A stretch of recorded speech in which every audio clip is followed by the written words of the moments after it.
días a todos, espero se encuentren muy bien. Mi nombre es Mario Candia, soy profesor de física de INACAPSE de Puente Alto. Y en lo que respecta a esta presentación, bueno, les traigo lo que fue mi investigación llamada como movimiento proyectil, una secuencia con enfoque en el aprendizaje basado en problemas para estudiantes de educación superior empleando GeoGebra como recurso interactivo. Un pequeño resumen de lo que fue, bueno, esta investigación corresponde a que básicamente tomé lo que fue el descriptor del curso de Introducción a la Física, que es un curso de física del área de construcción. Me centré en lo que fue la tercera unidad, en específico abordé lo que fue el tópico del movimiento de proyectil y a partir de eso creé lo que fue una secuencia de aprendizaje que, por supuesto, abordara el movimiento proyectil. Utilicé lo que fue la herramienta GeoGebra para modelar los conceptos físicos.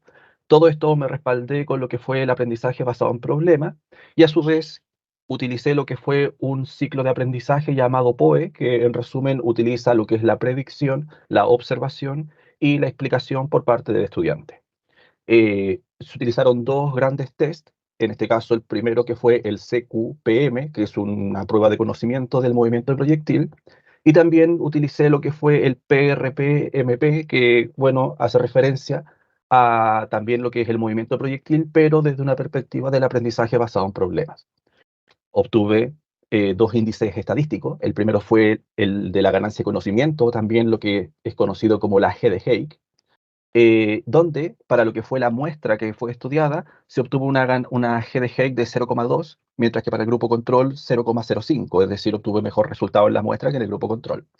Y por otra parte, obtuve lo que fue el índice de facilidad, es decir, qué tan fácil se le hace a los estudiantes abordar problemas físicos, y obtuve un índice de facilidad más grande en la muestra que en el grupo control, dando a entender que para la muestra se hizo mucho más fácil abordar problemas físicos que el grupo control. Todo esto, bueno, se centró básicamente en lo que fue el área de construcción, y en acá, bueno, tiene un montón de carreras que tocan el tema de recursos técnicos, sustentabilidad, y que, bueno, para poder aprender todo ese tipo de cosas, se utiliza metodología activa en aula, talleres, laboratorio y cosas del estilo. Hay algunos cursos que pueden ser considerados, digamos, teóricos, como pueden ser, por ejemplo, las matemáticas, pero que han podido lograr llevar la matemática a contextualizarla en lo que son los distintos rubros. Para eso se ha utilizado lo que es el aprendizaje basado en problemas. En estadística, por ejemplo, se han hecho análisis de Big Data, ya no se analizan pocos datos, se analizan datos mucho más grandes. Y bueno, la gran pregunta y que básicamente motivó toda esta investigación es qué ocurre con la física, porque como profesor de física, he estado siempre en lo que sería una clase tradicional, entonces sentí que en realidad no estábamos innovando en lo que fue la enseñanza de la física. Me puse a investigar un poco sobre lo que eran las distintas metodologías y bueno, encontré distintas propuestas. Por ejemplo, encontré una propuesta que utiliza lo que es el aprendizaje basado en problemas para lo que es la física y el uso de esta metodología desarrolla habilidades de trabajo en equipo de los estudiantes, que eso responde directamente a lo que es el descriptor del curso de física o en este caso de introducción a la física. Hay otras personas que han utilizado hojas de cálculo de Excel para simular movimientos de proyectil y también tienen buenos resultados. Existen otras propuestas, por ejemplo, utilizar el famoso juego del Angry Bird, que es para un juego de celular y que también tiene buenos resultados bastante positivos para lo que es la enseñanza del movimiento proyectil. Y también existen, bueno, otras propuestas como las del PET, que también demuestran que es mucho mejor lo que es utilizar este tipo de propuesta en comparación a una clase tradicional. Por lo tanto, hay herramientas para poder trabajar esto. ¿Sí? Todo este tipo de investigaciones, bueno, motivó lo que fue la pregunta de investigación. En este caso, la pregunta de investigación es la que ustedes pueden ver, que dice, en cuanto a la ganancia de aprendizaje y las habilidades de resolver problemas físicos, ¿de qué manera la aplicación de una secuencia de aprendizaje basada en la resolución de problemas que contiene aplicaciones programadas en GeoGebra impactan el aprendizaje de los conceptos de movimiento proyectil, junto al cómo se abordan las problemáticas reales de los estudiantes de educación superior, en específico en lo que es la carrera de construcción civil? Creé dos hipótesis, la hipótesis general y también la hipótesis nula, donde la hipótesis, bueno, se centra en que existirá una ganancia de aprendizaje mayor en quienes cursen la nueva metodología, la nueva propuesta que se está generando en comparación a la metodología tradicional. Y la hipótesis nula, que bueno, es la que desmiente la anterior, en este caso tendrán una ganancia de aprendizaje menor, es decir, no es una buena propuesta. Y bueno, la investigación se trata en descubrir cuál de estas dos hipótesis se cumple. Para ello se generó lo que fue un objetivo general, que era evaluar el impacto de la implementación de una secuencia de aprendizaje basada en la resolución de problemas, por supuesto, respondiendo a la misma pregunta de investigación. Y para ello se plantea lo que sería tres objetivos específicos. El primero es diseñar lo que es la secuencia de aprendizaje.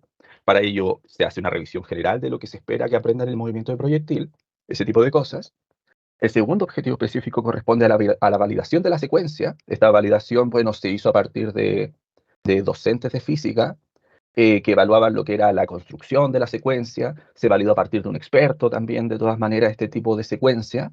Y también se hizo una validación en lo que es un grupo reducido que, bueno, en específico se utilizó un curso de física mecánica del área de construcción de la malla antigua, que sería básicamente un equivalente en el curso de introducción a la física.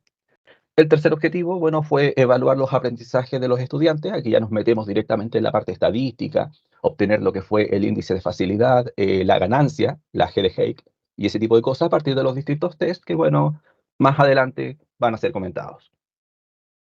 Ya entrando a lo que es el marco de referencia, primero lo que se hizo fue básicamente ver cómo se ha enseñado lo que es el movimiento proyectil. Para eso se hizo un análisis de tres textos que son bastante utilizados en lo que son los cursos de física.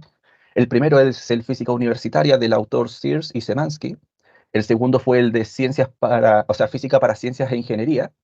Y el tercero, bueno, Física, Conceptos y Aplicaciones.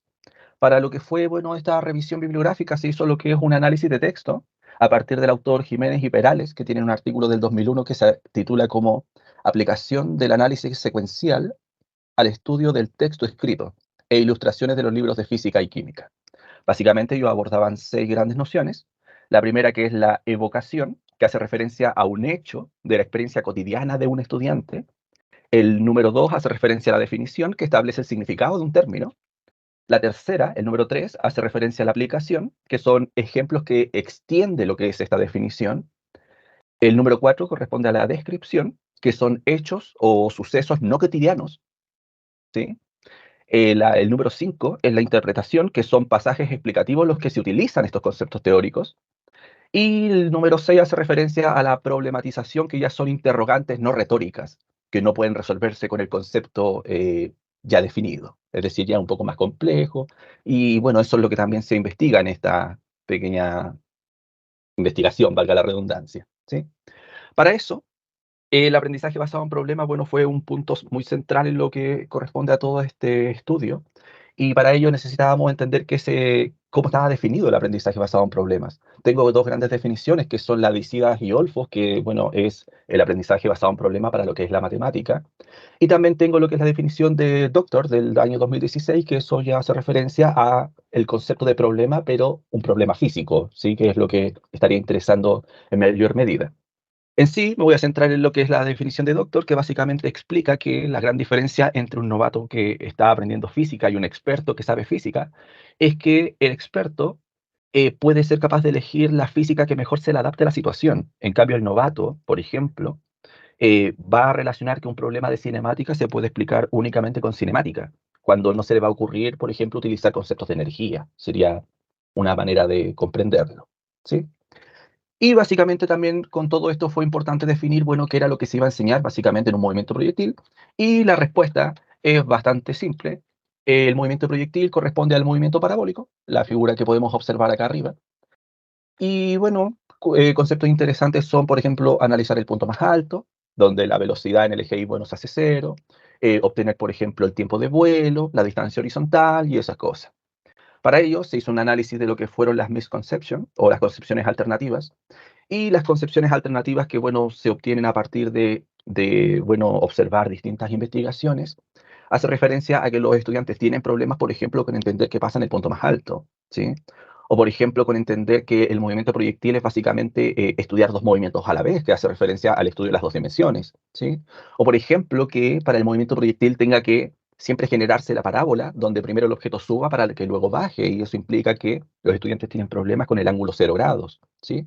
Y por otra parte, hay otro tipo de problemas que son necesarios siempre de abordar, como pueden ser las trayectorias y la gráfica, es decir, que el estudiante vea el movimiento de proyectil y que siempre crea que va a haber una parábola, independiente de si la gráfica es distancia versus tiempo, velocidad versus tiempo, aceleración versus tiempo. Estas distintas concepciones alternativas se estuvieron abordando durante lo que fue, bueno, toda esta secuencia de aprendizaje. Para ello tenemos que entender qué significa, bueno, una secuencia de aprendizaje. Yo me quedé con lo que fue la definición de Cousseau del 2011, que básicamente dice que es una colección de herramientas tales como cuestionarios, videos, hacerse preguntas, por ejemplo, como qué contenido enseño, en qué orden las voy a enseñar, qué objetivo quiero lograr. Y esa es básicamente la definición con la que, bueno, yo me quedé, ¿sí? Ahora, si ya pasamos a lo que fue la metodología, bueno, primero el estudio se define como cuantitativo, correlacional, igual sí experimental y además transversal, ¿sí?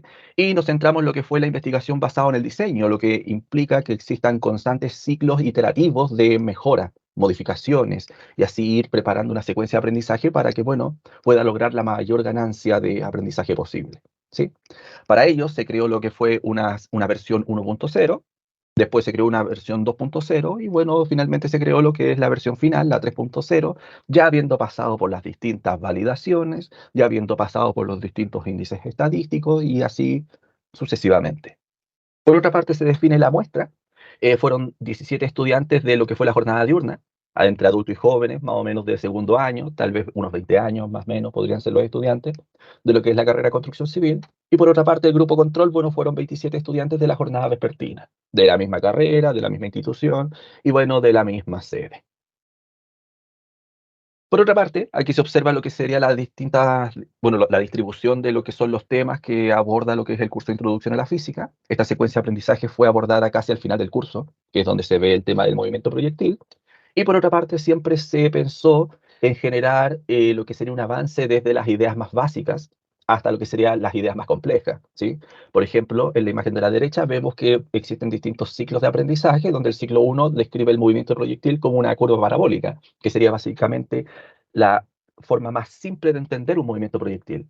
Y ya en lo que fue el ciclo de aprendizaje sexto, corresponde a una implementación directa de lo que es el movimiento proyectil y lo que sería el rubro de la construcción. Es decir, básicamente hacerse la pregunta de ¿para qué me sirve aprender el movimiento de proyectil en lo que sería mi futura labor como constructor civil? Para ello, bueno, se ideó lo que fue la secuencia de aprendizaje. Esto se crearon 6 distintas actividades. Cada actividad, bueno, representa un ciclo POE de predecir, observar y explicar, que es lo que se observa aquí en lo que es la tabla. Y bueno, las distintas actividades se podrían trabajar individual, grupal y así sucesivamente. Haciendo, bueno, un pequeño adelanto, muchos estudiantes como que omitían esto de la parte individual y grupal, muchas veces preferían trabajar grupalmente y compartir sus ideas, ¿sí? Pero se pensó de esta manera en un inicio. Por otra parte, continuando con la parte metodológica, bueno, aquí podemos ver los que son los dos parámetros estadísticos utilizados, la G de Haick, ¿sí? Que es la que vemos en la parte superior, donde entre 0 y 0,2 se considera muy bajo, un rango de ganancia de aprendizaje muy bajo, y así va subiendo en las distintas escalas. Por otra parte, tenemos lo que sería el índice de facilidad, que se puede calcular con la expresión que ustedes ven ahí, donde mientras más alto de este índice, más fácil es la pregunta para los estudiantes, y mientras más pequeño, bueno, más difícil es esto, ¿sí? Para poder calcular estos distintos parámetros estadísticos, bueno, se utilizó lo que fue Excel. No es complejo, no es para nada complejo. La ecuación se ve algo complicada, pero no es para nada difícil, ¿sí? Y más adelante hablaremos de esto. Por otra parte, lo que corresponde a lo que fue la parte de la validación, bueno, se hicieron 3 grandes validaciones. La primera validación es la validación interna entre los pares expertos. Para eso se calculó lo que fue el índice de capa. Era básicamente que un profesor de física miraba la secuencia y, bueno, comentaba qué le parecía, y otro profesor miraba la secuencia y comentaba lo que parecía. Se calcularon los índices de capa que ustedes pueden observar en el costado derecho y se pueden dar cuenta que en realidad podemos decir que la secuencia de aprendizaje era objetiva, es decir, lo que se quería preguntar se entendía, los dos profesores entendían lo mismo y por lo tanto se hicieron sus mejoras respectivas a partir de los distintos comentarios. Se hizo lo que fue la validación interna en un grupo preliminar que, bueno, como les dije anteriormente, se utilizó un curso de física mecánica, donde se aplicó rápidamente esta secuencia y se le hicieron algunas mejoras, por ejemplo, palabras que no se entendían, imágenes que a lo mejor no se relacionaban muy bien con las preguntas, el orden de las preguntas y así sucesivamente. Y finalmente se hizo una validación externa mediante lo que fue el modelo de Robert Stake, que es básicamente hacerse la pregunta de qué esperaba que pasara y después responder qué fue lo que pasó. O de, por ejemplo, responder eh, qué quería lograr con esta actividad y después responder qué se logró. Es decir, hacer la comparación entre lo teórico versus lo ocurrido, Por otra parte, en la parte inferior podemos ver lo que sería en el costado izquierdo la medición del aprendizaje conceptual. Esto fue la prueba de conocimiento. Y la prueba de conocimiento de la autora So, de Peter So, del 2018, se hacen preguntas que no es necesario estudiar el movimiento proyectil. Por ejemplo, la pregunta 3 dice, mira, si se dispara un cañón, como se observa en la imagen, ¿cuál de estas trayectorias sigue? Es decir, se pueden responder a partir de lo que es la experiencia, no es nada más.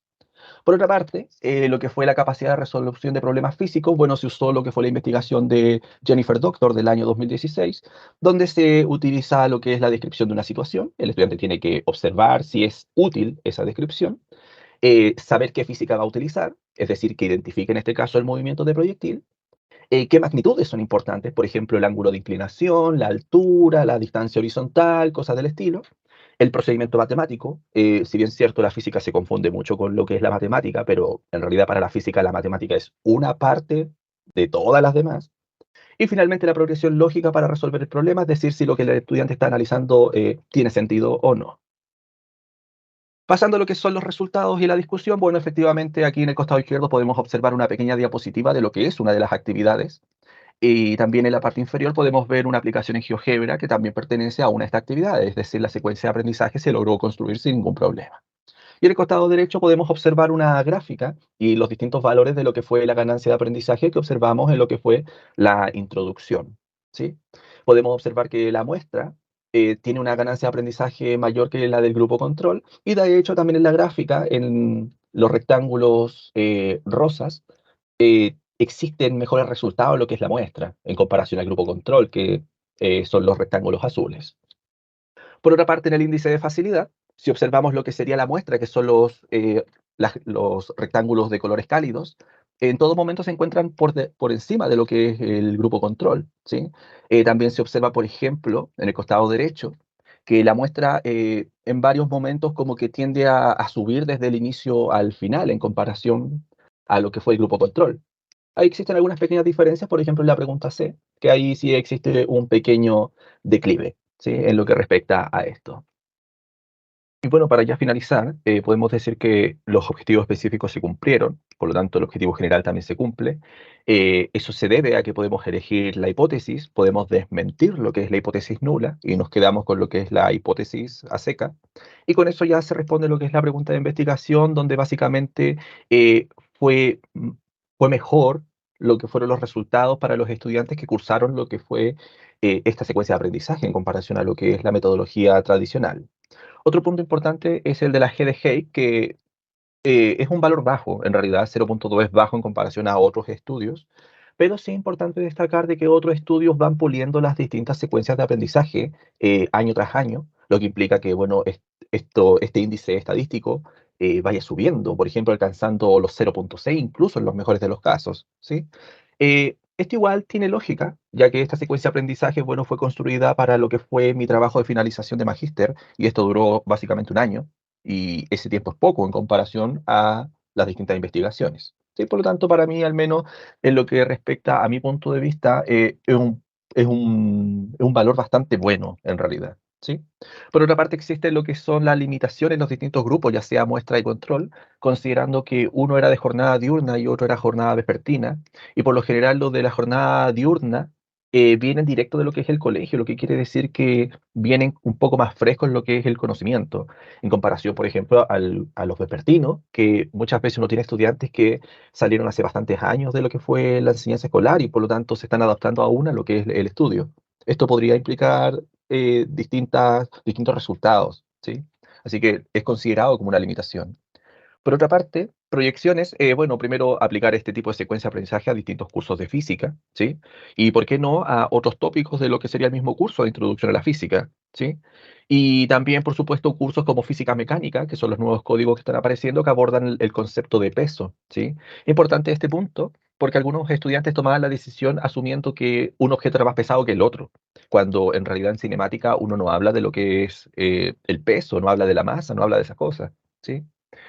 Y dicho eso, por supuesto, doy lo que sería las gracias por haber estado presente en lo que sería, bueno, esta presentación. Muchas gracias, hasta luego y que estén muy bien.